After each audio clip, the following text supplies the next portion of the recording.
Eu quero convidar você a abrir a sua Bíblia comigo no livro de Salmos, Salmo de número 126. Eu não sei você, mas eu amo Salmo. Salmo fala muito ao meu coração. Eu aprendi a não apenas ler o Salmo, mas orar o Salmo, né? Fazer do Salmo a minha oração. E é muito especial sentir Deus falando a nossa vida, ao nosso coração, né? Salmo de número 126, você pode ficar de pé, reverência à palavra do Senhor. Glória a Deus.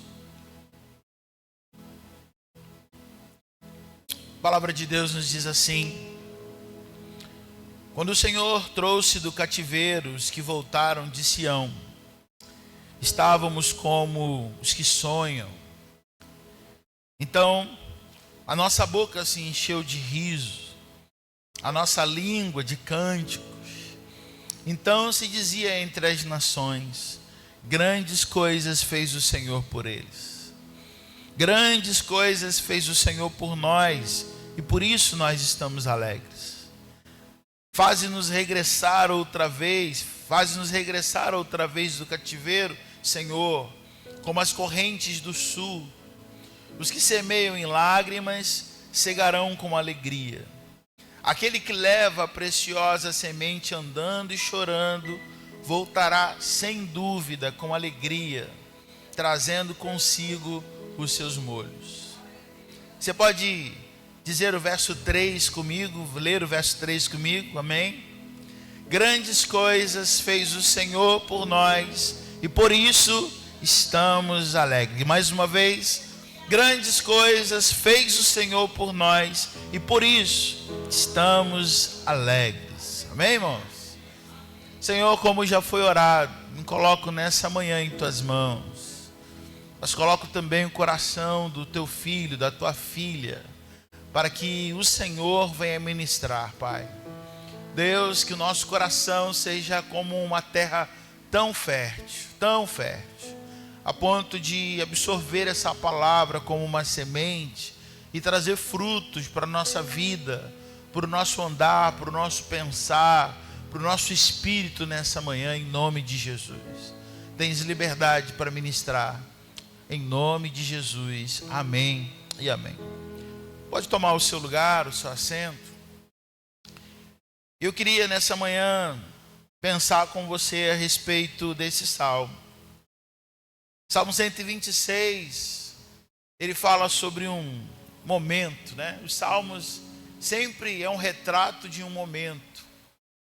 O salmo sempre é um momento de alguém que separou para adorar o Senhor e escreveu uma canção, escreveu ali algo que pudesse ser cantado, não apenas pela própria pessoa, mas em alguns casos pela congregação, pelo povo, né, que se reunia. Então, muitos dos salmos são cânticos, muitos dos salmos fala desse momento, é um retrato daquele momento. E nem sempre, né, quando a gente olha para o salmo, ele retrata um momento da história de uma forma cronológica, né? Às vezes há momentos que aconteceram bem antes. E o verso seguinte, o salmo seguinte é algo que está acontecendo hoje. É para aquele momento. Mas quando a gente olha para o Salmo 126, o retrato está falando de um povo que voltou, né? De um povo que voltou do cativeiro. E eu queria lembrar a você, eu queria falar com você sobre esse momento de dor da vida do povo de Israel. Sabe, muitas vezes, né, a Bíblia sempre vai dizer da lei da semeadura. A gente tem falado muito sobre se fortalecer em Deus e o perigo da gente andar fora da presença de Deus. A gente tem falado nesse tempo, né, nesse período de 2025, sobre a importância do nosso coração se permitir ser atraído pelo Senhor. Nós cantamos nessa manhã essa canção que fala atraídos pela graça, né? Um dia a palavra do Senhor nos fala que um dia Moisés estava andando no deserto, apacentando as ovelhas do seu sogro, né? A palavra diz que Moisés tinha fugido para aquela terra, porque ele havia matado um egípcio. Ele havia fugido para aquela terra, uma terra diferente. Ali ele estabelece a sua vida. Ali ele fica durante um período, ele casa, ele tem filhos. Mas os olhos do Senhor que estão em todo lugar. Você pode declarar sobre essa manhã, sobre a tua vida, dizendo: os olhos do Senhor estão sobre mim. Você pode dizer isso? Você pode declarar isso sobre essa pessoa que está do seu lado também? Os olhos do Senhor estão sobre a tua vida.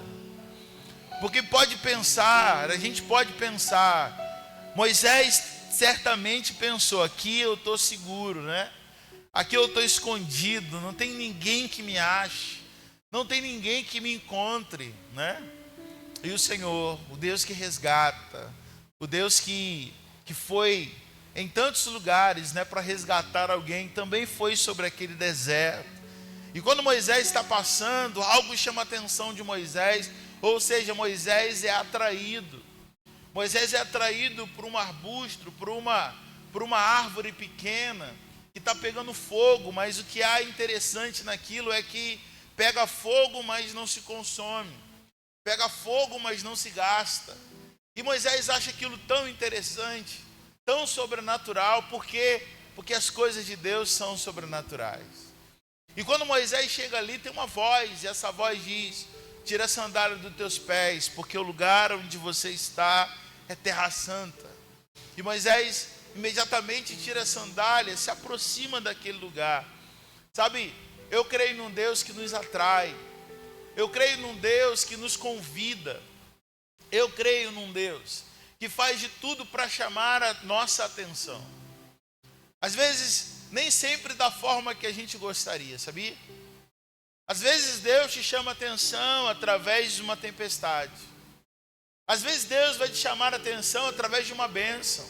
Quantos aqui recebem uma bênção de Deus e reconhece imediatamente: foi a mão do Senhor que fez? Quantos aqui? E aí Deus chama a tua atenção dizendo: filho, eu sou contigo. Eu não te esqueci, os meus olhos estão sobre a tua vida. Porém, Deus também vai chamar a tua atenção quando Ele precisa, você está distraído, teu coração está frio, longe, distante. Se tem uma coisa que nós somos, é distraídos. Se tem uma arma tão poderosa que Satanás tem chamado para esse tempo, é distração. O diabo sabe que muitas vezes, para a minha vida e para a tua vida, se ele apresenta pecado, a gente identifica: é pecado, é perigo, não vou. Mas se ele consegue trazer distrações, se ele consegue trazer alguma coisa aparente no nosso coração, que a gente julga nem é pecado, o nosso coração imediatamente, ele acredita naquilo, ele se entrega àquilo. E quando a gente percebe, a gente está longe da presença de Deus. O povo de Israel vive um ciclo que eu chamo de ciclo de morte, que nem sempre esse povo se permitiu ser atraído pelo Senhor. Nem sempre esse povo se permitiu ser pastoreado pelo Senhor. Muitas vezes o coração deles estava distraído. Muitas vezes o coração dele se esfriou num relacionamento, irmãos, que precisa ser constante, que precisa ser diário. Muitas vezes, né, quando o povo de Israel, ele olhava para as outras nações, né, a gente olha para a história de Israel, Israel se compara muito. E talvez a gente se compara muito. Talvez a gente olhe até mesmo para quem não está na presença de Deus. A gente vê que o ímpio está avançando, está crescendo, está prosperando, e a gente começa a ficar amargo, com o coração difícil. Mas quando eu olho para essa palavra, quando eu olho para a história do povo de Israel, que viveu durante tantas vezes esse ciclo que ora está perto, ora está longe, fazia coisa errada, se afastava de Deus, e aí vinha momentos difíceis, porque tudo que a gente semeia, a gente colhe. É como se Deus falasse: filho, você vai por sua conta, né? É por você. Já que você não quer andar comigo, você vai andar da tua forma, do teu jeito. E nem sempre a gente pode atribuir a castigo, nem sempre a gente pode atribuir a punições, não. A palavra de Deus diz que a palavra de Deus, ela é lâmpada para os nossos pés. A própria palavra de Deus diz que o Senhor é o nosso pastor, e nós somos a ovelha, e a ovelha não anda na frente, né?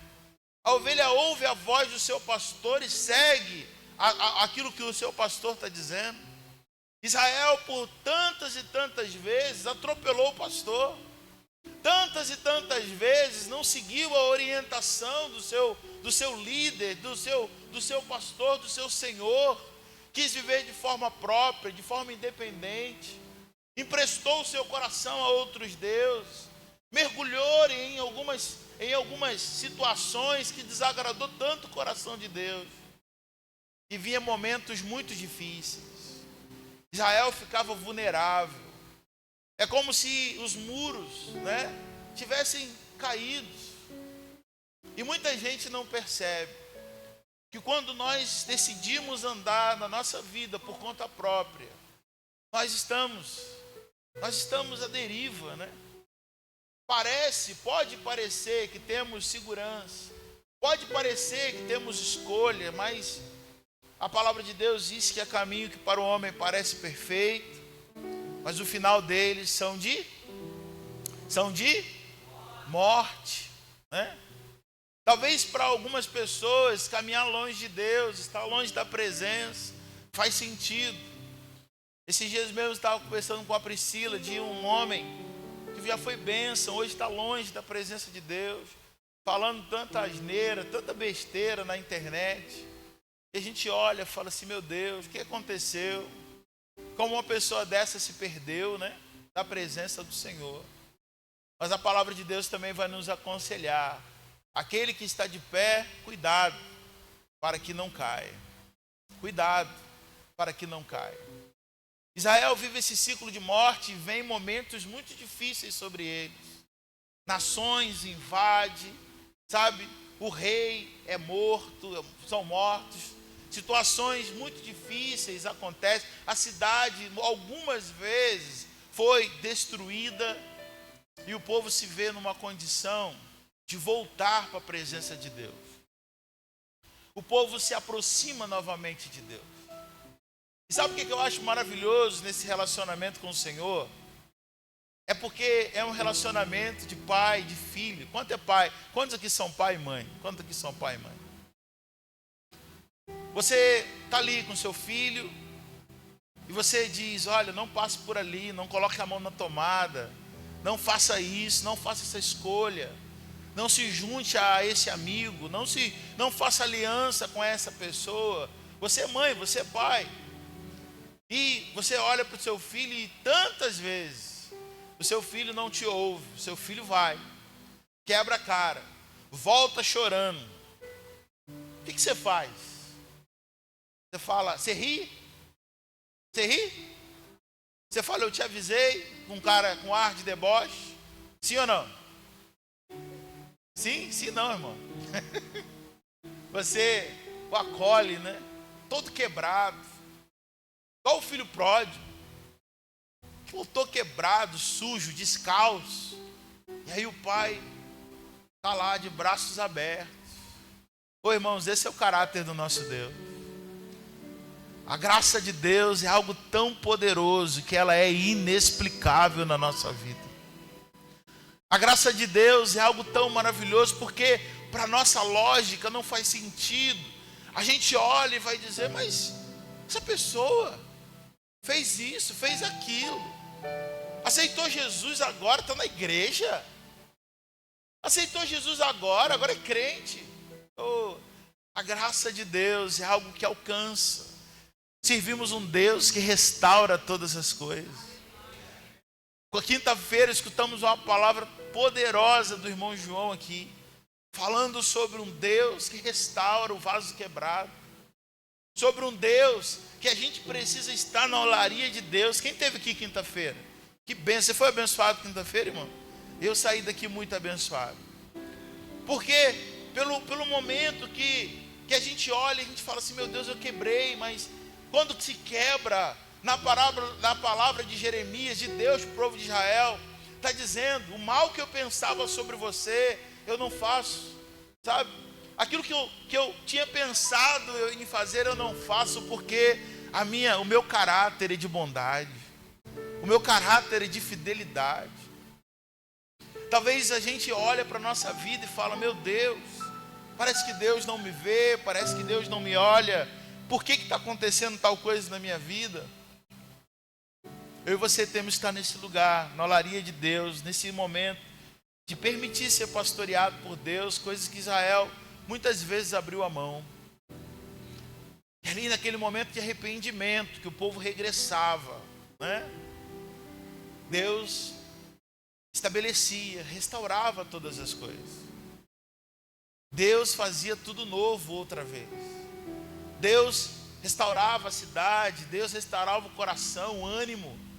Deus fortalecia o cansado, Deus fazia algo sobrenatural. Só que esse ciclo de morte, ora se arrepende, ora está longe, ora peca, ora... Tem um momento que a gente se torna tão vulnerável, a gente se torna tão fraco.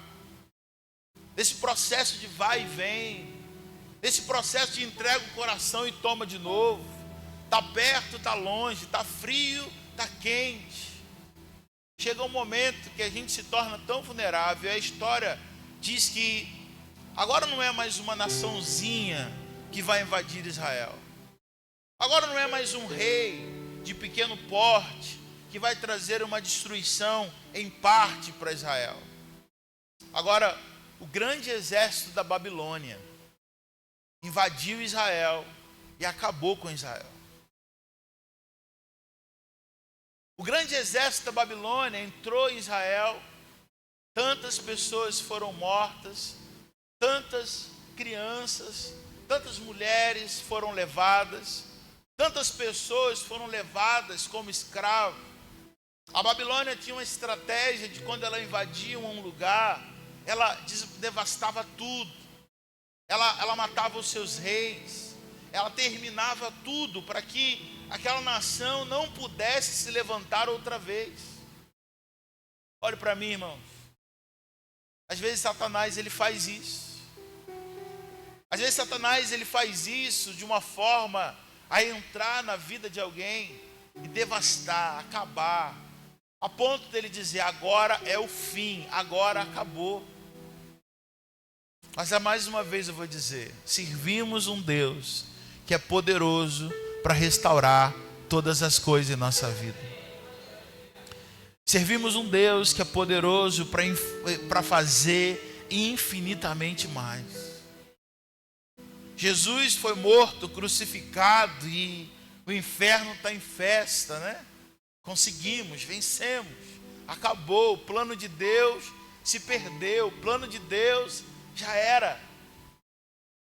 Mas a palavra de Deus diz que ao terceiro dia o Senhor ressuscitou. Você pode dar glória a Deus por isso aí?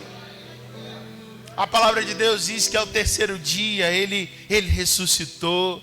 Ele foi ao inferno, ele acabou com a festa. Glória a Deus por isso. Porque aquilo que Satanás ele faz, que é para matar, roubar e destruir, a Babilônia também, ela entrava, a estratégia de guerra era acabar, era aniquilar com o povo, era não dar chance desse povo se levantar outra vez. É por isso que quando nós olhamos para esse Salmo 126, mantenha ele aberto, a palavra de Deus diz: quando o povo voltou, trouxe, quando o Senhor, quem trouxe do cativeiro? Quem trouxe do cativeiro? O Senhor. Porque quando o povo era levado como escravo para aquela terra, o povo ali estabelecia, o povo ali se ficava, o povo ali morria, porque a nação não tinha para onde voltar. O rei não liberava a sua mão de obra.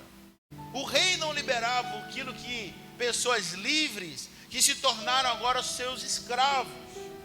O rei não ficava um período com essa pessoa ou com esse povo que ele levou ali para trabalhar para ele. e depois esse povo era liberado. Volta, pode voltar, eu libero vocês, podem regressar. Não. Aquele povo ficava ali, ficava até a sua morte. E a nação acabava, perdia. Mas quando nós olhamos para que o Salmo está dizendo, o Salmo começa dizendo, coloca para a gente mais uma vez, Ledo. O Salmo vai dizer, Salmo 126, quando o Senhor trouxe os que voltavam de Sião, quando o Senhor trouxe do cativeiro os que voltaram de Sião, estávamos como quem sonha. O povo então está voltando. O povo então está regressando para Sião. O povo então está sonhando. Por quê? Porque Deus os fez livres novamente. Deus pegou as correntes e quebrou tudo de novo. E Deus pegou os portões, os ferrolhos de ferro e quebrou todas as coisas e disse àquele povo: vocês agora estão livres outra vez. Glória a Deus por isso, amém, irmão? Quando o Senhor trouxe do cativeiro os que voltavam, aí a palavra de Deus diz: então a nossa boca se encheu de riso e a nossa língua de cântico. Então se diziam entre as nações: grandes coisas fez o Senhor por eles. Sabe o que esse salmo está nos ensinando, irmão? Quando a gente olha para esse contexto todo, a gente vai entender os processos de Deus. Os processos de Deus nem sempre são imediatos. Os processos de Deus na nossa vida nem sempre será algo, sabe, que vai acontecer do nosso tempo, da nossa forma. Esse salmo aqui está contando uma história.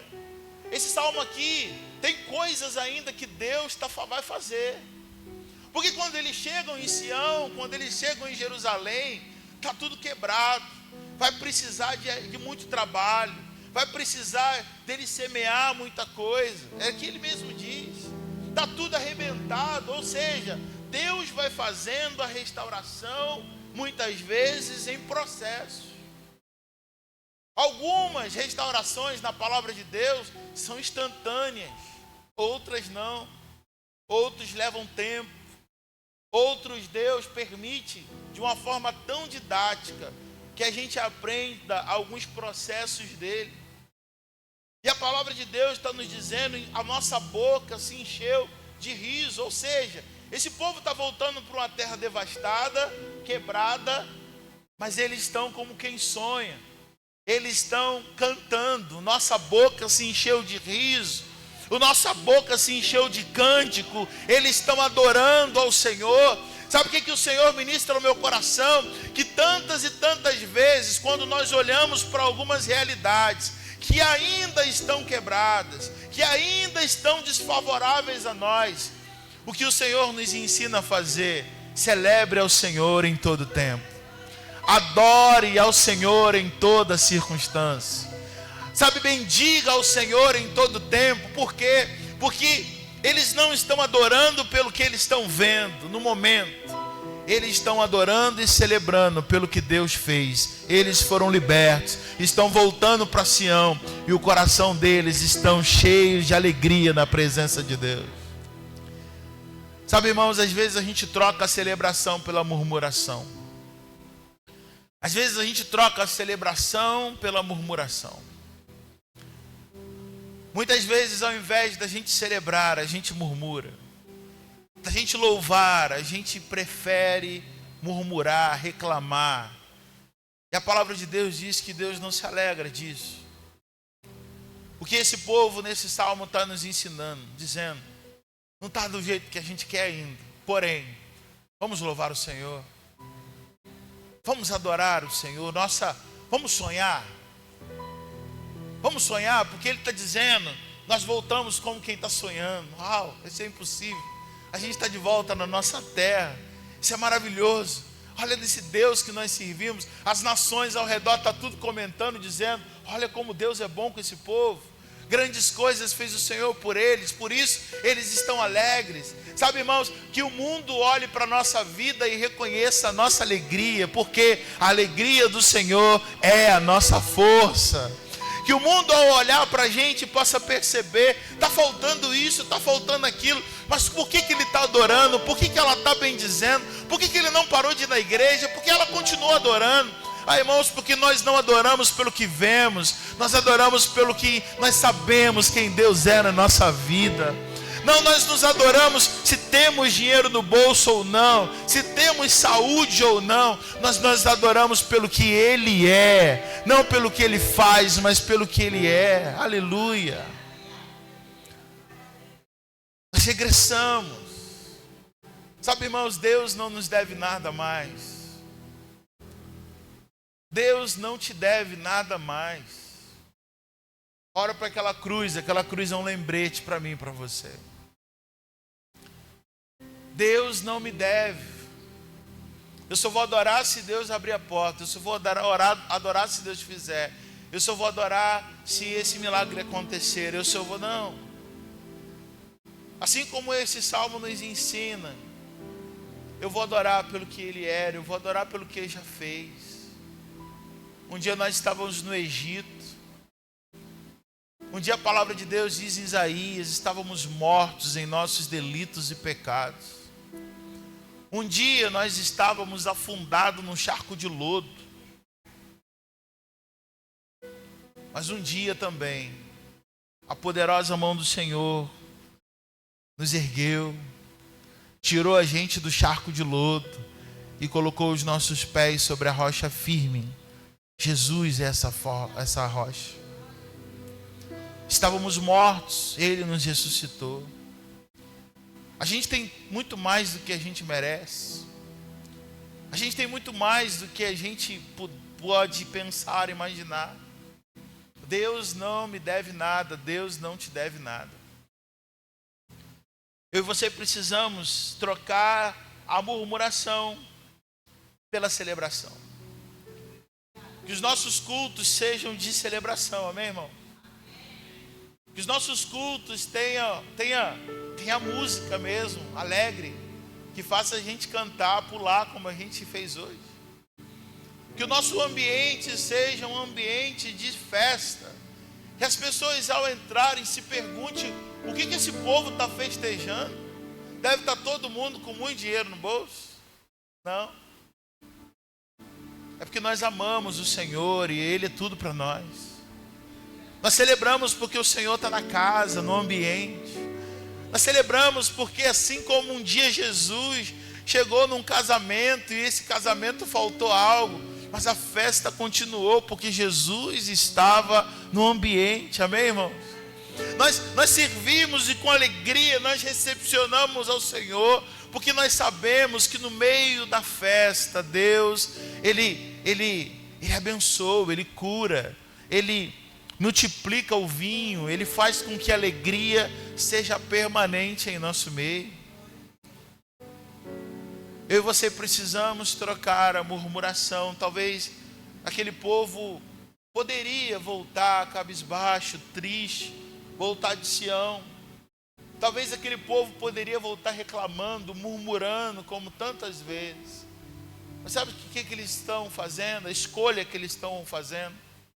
Sonhar, se alegrar, cantar, adorar ao Senhor. Tem um cântico que a gente canta aqui que fala: está chorando, louve, não é isso? Está doendo, louve. Em todo tempo adore ao Senhor, porque o Senhor do seu trono de graça escuta a nossa adoração, sabia, irmãos? Você pode colocar a mão no teu coração nessa manhã e pedir ao Senhor: Senhor, coloca um novo cântico nos meus lábios. Nós estamos falando nessa manhã sobre restauração. Peça ao Senhor nessa manhã: Senhor, restaura o meu altar de adoração. Restaura o meu altar de adoração, Senhor. Tantas vezes nós trocamos a adoração pela murmuração. Pai, nos perdoa. coloca sonhos novos. Peça ao Senhor nessa manhã, irmão. O sonho é tão especial, porque quando a gente sonha, a gente está vivo, sabe? Quem parou de sonhar, morreu. Quem parou de acreditar nas grandes coisas que Deus pode fazer, morreu. Deus te restaura nessa manhã. Deus coloca novos sonhos. Deus coloca novo cântico. Deus te dá uma nova alegria em nome de Jesus. Amém? Você recebe isso? Você recebe isso, irmão? Eu creio que esse povo voltou cantando tanto, celebrando tanto, que as nações, o verso 2 vai dizer que o povo está louvando tanto com cânticos, que as nações estão dizendo, verso 2, as nações estão dizendo. O que as nações estão dizendo? O que as nações estão dizendo? Grandes coisas fez o Senhor por eles.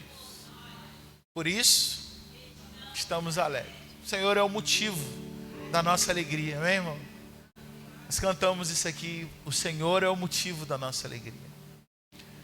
A segunda coisa que me chama muita atenção nesse processo, que Deus está chamando o povo, levando o povo, sabe, a cultuar, a celebrar, a dar o seu melhor, que a sua vida seja um culto na presença de Deus, amém?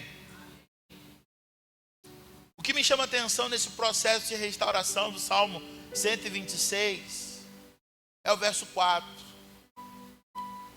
Porque eles estão adorando, cantando, se alegrando pelo que Deus está fazendo, mas eles também estão clamando. E o clamor deles é: traze-nos outra vez, ó Senhor, do cativeiro, como as correntes das terras do sul. Eles estão regressando, eles estão sonhando, mas eles estão falando: Senhor, restaura todas as coisas, faz de novo, faz aquilo que nós não podemos fazer. E me chamou muita atenção quando ele fala sobre as correntes da água do sul. Em outras versões está dizendo como as águas que vêm do Negueb. Ali está falando sobre aonde a chuva se estabelece muitas vezes, sobre as montanhas, né? E ela vai descendo. Eu não sei aqui quantos já viram algum vídeo ou já presenciaram uma cabeça d'água. Ou cabeça d'água, qual é o nome da outra? Tromba d'água, cabeça d'água. Dá muito em cachoeira. Tenho pavor de cachoeira. Porque eu tenho muito medo, né? Você não sabe o que está vindo. Você está ali, sol. Mas pode ser que lá em cima, na montanha, pode ser que lá em cima, onde você não está vendo, está chovendo muito. Horrores. E ali está acumulando água e vai descer, porque a água vai descer em algum momento. Sim ou não? E quando ali está todo mundo brincando, todo mundo nadando, vem uma tromba d'água e leva todo mundo, e às vezes é uma tragédia, uma desgraça só. O que o Salmo 133 está dizendo?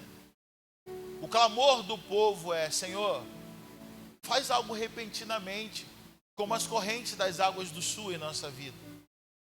Transforma o nosso deserto num rio tão grande. O que o clamor do povo está dizendo para esse processo de restauração é: Senhor, estamos no deserto, mas o Senhor pode transformar isso aqui num rio tão lindo, tão maravilhoso. Senhor, está tudo quebrado, está tudo destruído, mas de uma forma repentina, o Senhor pode fazer algo sobrenatural em nossa vida, irmão. Não, a gente pode estar tudo arrebentado. A palavra de Deus diz em Atos capítulo 2 que está todo mundo assim, cerca de 120. Jesus morreu, mas eles estão ali, né, naquele ambiente, adorando, cantando, talvez com o coração ainda triste, porque eles ainda não haviam sido revestidos do Espírito Santo. Quem tem o Espírito Santo já aqui, irmãos? Glória a Deus. O Espírito Santo de Deus, eles não tinham ainda. O Espírito Santo não havia sido derramado. Então eu acredito que aquela igreja está ali por uma questão de obediência. Não tem vida. Estão com medo. Estão de alguma forma com o coração tão entristecido pelo que viram Jesus sendo morto ali de uma forma tão pesada. Mas a palavra diz que de repente veio do céu um som impetuoso. Toda a casa se encheu e foram vistas línguas repartidas como de fogo sobre a cabeça daquelas 120 pessoas. E de repente, todos que estavam ali prostrados, cansados, começaram a falar em novas línguas, sendo renovados. Sabe por quê? O de repente de Deus chegou naquele lugar. O poder de um clamor é maravilhoso, irmão, porque no meio do clamor, o de repente de Deus vem. A palavra de Deus diz que Pedro estava preso, condenado à morte. O imperador disse: você vai morrer. Você vai morrer. Vou te matar tal dia. E a palavra de Deus diz que a igreja, o que a igreja está fazendo? Clamando, orando, dizendo: Senhor, tem misericórdia de Pedro. Senhor, guarda a vida de Pedro. Senhor, e ali um clamor que não se interrompia. Eu não sei se essa igreja está fazendo reunião de oração. Eu não sei se essa igreja está fazendo vigília de oração. Eu não sei que tipo de forma o líder da igreja falou: gente, a gente tem que reunir aqui, ou cada um ora na sua casa. Eu não sei que tipo de forma, de o que eles usaram, mas de forma eles estão orando, clamando a um Deus que pode livrar Pedro daquela situação. E a palavra de Deus diz que Pedro está ali, condenado à morte. Aos olhos humanos não tem mais jeito, condenado já. Mas a palavra diz que de repente um anjo apareceu ali na cela de Pedro. E tudo fechado, muito guarda em volta. A ordem era: a gente não pode perder esse não, esse aqui é peixe grande. O anjo se manifestou ali. Acorda Pedro. Fala: Pedro, vem comigo. De repente, vou para onde? Estou preso. E o anjo vai passando pelas portas e as portas vão se abrindo. Vai passando pelos guardas e os guardas vão dormindo. E Pedro sai, irmão. Sabe por quê? Porque o de repente de Deus chegou naquela cadeia. Eu quero profetizar sobre a tua vida, irmão, o de repente de Deus. Eu quero profetizar o de repente de Deus sobre a tua casa, você pode fazer assim com as tuas mãos em nome de Jesus. O de repente, subitamente, de uma forma inesperada, o agir de Deus. Assim como de repente, né? Você está ali, uma cabeça d'água vem, não é isso? De repente, como as águas do sul, que tomam todo o deserto e transformam aquela terra seca num rio tão lindo. O de repente de Deus vem, está chegando. O de repente de Deus está chegando sobre o teu casamento. O de repente de Deus venha chegar no seu trabalho, na sua vida financeira. O de repente de Deus chegue nas tuas emoções. O de repente de Deus chegue na tua vida espiritual. Está cansado, sobrecarregado, mas há alívio de Deus nessa manhã, nesse lugar. Está triste, mas a alegria do Senhor é a tua força. Está doente, mas o de repente de Deus, Ele vem, Ele inunda o ambiente e Ele muda toda a circunstância para a glória de Deus. Você pode glorificar, aplaudindo o Senhor nessa manhã, querido. Glória a Deus, bendito seja o nome do Senhor. Você pode estender a mão sobre a igreja do Senhor nessa manhã, na direção que você quiser, e profetizar: Senhor, vem com teu de repente sobre nós. Senhor, vem com de repente do Senhor sobre esse ambiente. Vem, Senhor, com teu de repente sobre os ministérios. Vem com teu de repente sobre a liderança, sobre o pastor. Vem com teu de repente sobre os membros desta igreja. Ah, Senhor, vem com de repente, vem com fogo. Vem com o teu rio que restaura todas as coisas. Vem com de repente que transforma a sequidão em uma terra fértil para a glória de Deus. Vem com o teu de repente para a glória do teu nome, Senhor. De repente de Deus. O povo voltou de Sião, mas está dizendo: Senhor, vem com o teu de repente, como as águas que vem com o teu de repente, Pai. Clame. A gente tem que orar mais, amém, irmão? Amém, irmãos? A gente tem que orar mais. A gente tem que voltar com as nossas 12 horas de oração, se não for 12.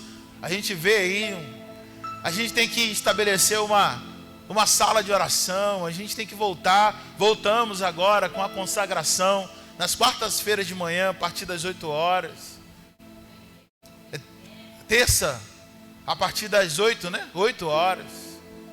A gente tem que orar mais, porque é na oração, é no clamor que o Senhor se manifesta, de repente vem. Eu finalizo porque eles estão fazendo algo. Depois do clamor, no verso 4, o verso 5 vai dizer: os que semeiam em lágrimas cegarão com alegria. Aquele que leva a preciosa semente andando e chorando voltará sem dúvida com alegria, trazendo consigo os seus molhos. Eu estava lendo esse texto e fiquei pensando sobre um Deus que restaura, um Deus que nos faz sonhar, um Deus que transborda a nossa alegria. Porém, de alguma forma, Ele nos chama para sermos coparticipantes do nosso milagre. Aqui está falando que o povo vai semear. A orientação é: ainda que haja tristeza, ainda que haja lágrimas, vamos semear.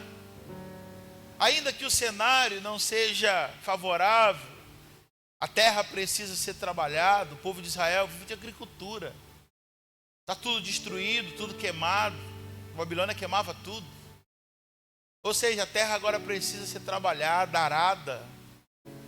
Agora, eles precisam tanto colocar a mão no arado, trabalhar. Apesar do de repente de Deus vir e restaurar, tem muita coisa para ser feita, tem muita coisa para ser trabalhada. E eles estão dizendo que os que semeiam em lágrimas colherão com alegria.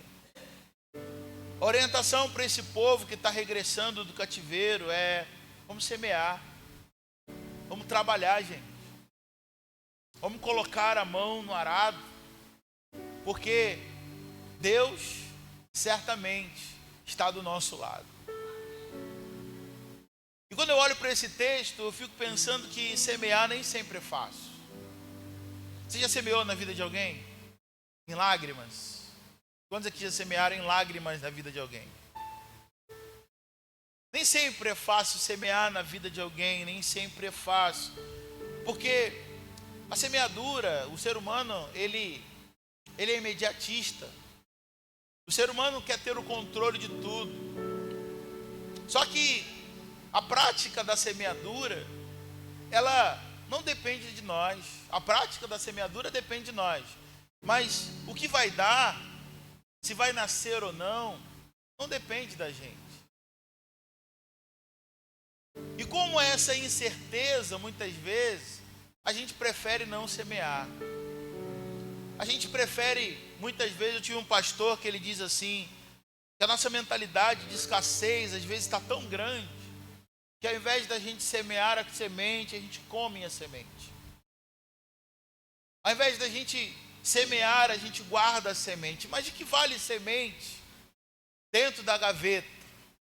Que vale a semente dentro do saco de semente? Vale de alguma coisa, gente? Da mesma forma a minha vida. Da mesma forma a tua vida. Tem sementes aí, sabia? Tem sementes aí, sabia? E a semente que Deus te deu, ela é tão tremenda, ela é tão poderosa. Tem dons aí, tem ministérios aí. Tem algo que a gente precisa muitas vezes fazer, sabe? Mas a gente tem a certeza em nosso coração que o fruto não é a gente que dá. Jesus vai dizer que o reino de Deus é como o homem que lançou a semente na terra e foi dormir. Porque não depende dele. A parte dele ele fez. Mas as outras partes vai depender de Deus, da sua bondade. Vai depender de Deus tocar na terra. Vai depender de Deus fazer o milagre. Talvez você olhe para a tua vida, talvez você olhe e Deus só está esperando você semear. Talvez há algumas áreas que você olha e fala assim, eu queria tanto colher, mas só pode colher quem semeia. Só pode pegar os molhos, os feixes debaixo do braço e voltar cantando quem um dia decidiu semear. Eu quero falar ao teu coração nessa manhã, se você tem escolhido guardar aquilo que um dia Deus depositou sobre a sua vida. Você talvez esteja abrindo mão de uma colheita tão maravilhosa, tão tremenda, tão especial. O povo de Israel está dizendo que a semeadura muitas vezes leva a gente a chorar. É incerto, é com medo, às vezes. Mas semeia com medo mesmo. Semeia na incerteza mesmo. Semeia na tua vida, semeia na tua família, semeia na igreja. Semeia na casa do Senhor. Semeia com o teu dom, semeia com a tua oferta, semeia com o teu dízimo, semeia no teu ministério. Abençoe, semeia na vida de alguém. Semeia na vida de alguém que você ama, semeia na vida de alguém. Alguns domingos atrás, eu trouxe um cartãozinho que eu comprei. Vi alguém fazendo na internet, achei muito interessante. É um cartãozinho chamado Bença Mãe, Bença Pai. Que são 80 cartões. E nesse cartãozinho tem, cada cartãozinho é para um dia, de você abençoar a vida do seu filho de alguma maneira. Abençoar a companhia dele, abençoar o casamento futuro dele, abençoar as finanças dele, que ele seja próspero, que ele seja abençoado. E é uma oração mesmo, e orações muito bonitas, né, Pri? E a gente tem semeado na vida da turminha lá de casa. Todo dia, tem dia que a gente esquece, tem dia que é fazer todo mundo dormir 3, né? Mas às vezes a gente tem separado esse tempo da gente falar assim, Senhor, deixa eu semear na vida dos meus filhos, deixa eu semear na vida do Heitor, semear na vida do Lucas, semear na vida do Tito. Estou esquecendo o nome das crianças, ó.